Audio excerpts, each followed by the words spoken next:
रुपया पैसा के मोल नहीं है वो, का रुपया पैसा के मोल नहीं है वो। अरे तोरो गोलाइंदा भाटा सही गोल नहीं है वो।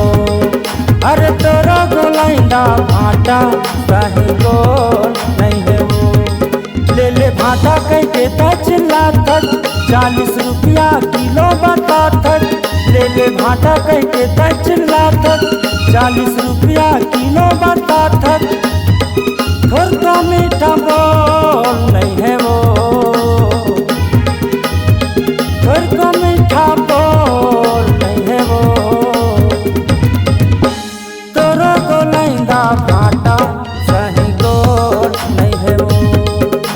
तोरो गोलाइंदा भाटा सही गोल नहीं है वो।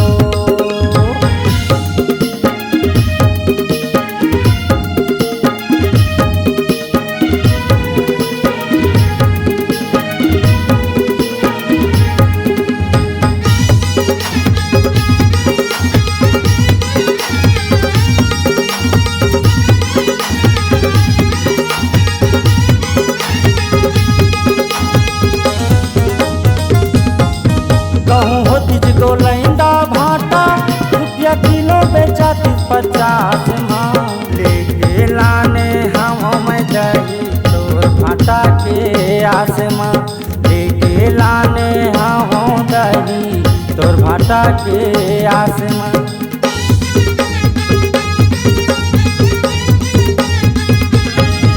कहूँ होती गोलाइंदा भाटा रुपया किलो बेचा 50 माँ। लेके लाने हम दही तोर भाटा के आसमां। लेके लाने हम दही तोर भाटा के आसमां। तोर कोनो गिराही के संग मेल जोल नहीं है वो।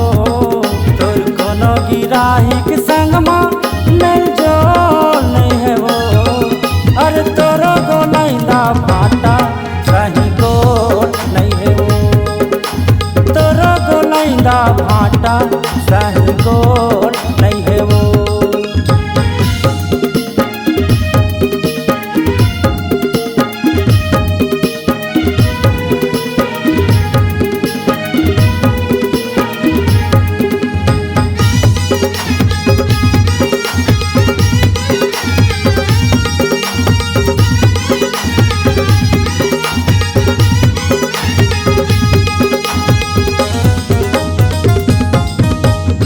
के भाव कहूँ रखे रह देता बैठे रह जावे बाजार माँ।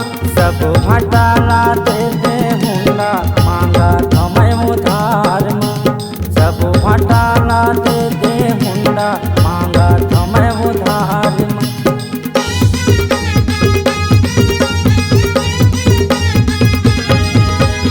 एक भाव कहूँ रखे रह देता बैठे रह जावे बाजार माँ। सब भाटा ला दे हुंडा मांगा थमै उधार माँ।